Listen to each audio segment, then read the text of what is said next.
Hello সবাইকে, আসসালামু আলাইকুম। আজ আমি আমার নানু বাড়িতে বেড়াতে যাওয়ার একটি দিন আপনাদের সাথে শেয়ার করছি। প্রতি বছরই আমার নানু বাসায় 150 থেকে 200 জন লোকের খাবার আয়োজন করা হয়।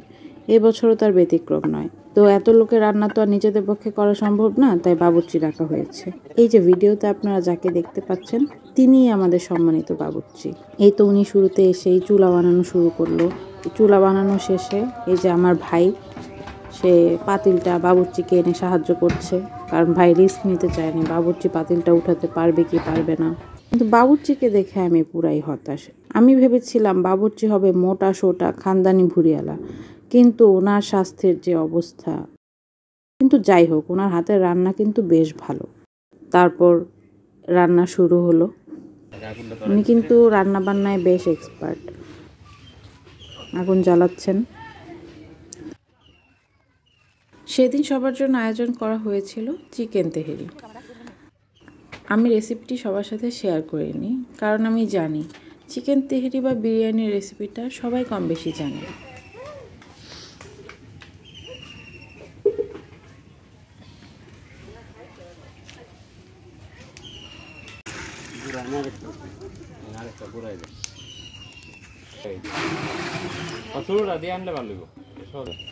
এই যে এখানে প্রায় 40 কেজির উপরে চিকেন ছিল।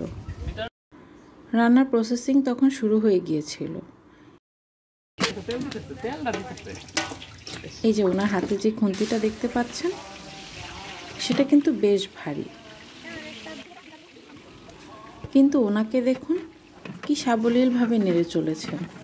এটাকেই মনে হয় স্কিল বলে।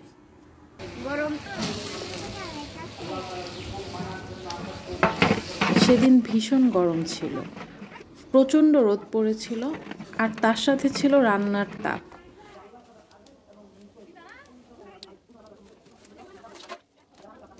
আচ্ছা, বাসায় তো বিরিয়ানি রান্না হয়, এত ভালো হয় না কেন খেতে? এখানে দুটি বিষয় হতে পারে। হয় ওনার হাতে কোনো জাদু আছে, অথবা উনি রান্নার সঠিক পরিমাণটা জানেন, যে কোন মশলা কতটুকু পরিমাণে দিতে হবে।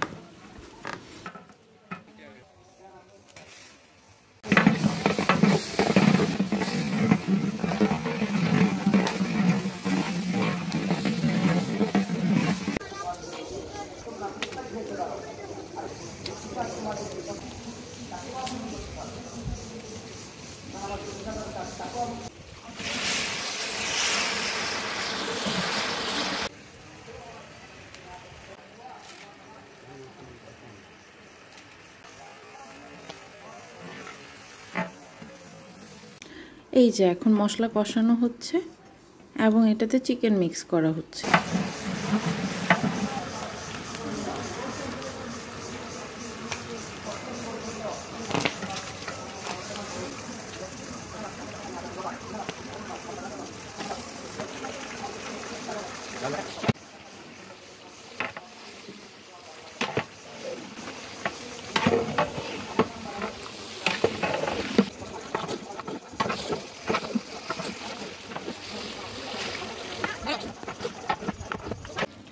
আমি ভাবলাম মাংস রান্না হতে হতে আমি গিয়ে 5 মিনিট একটু রেস্ট করে আসি।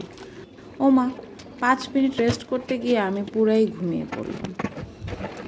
আমার ঘুম ভাঙলো রান্নার মোমো গন্ধে। এসে দেখি রান্না অলমোস্ট কমপ্লিট।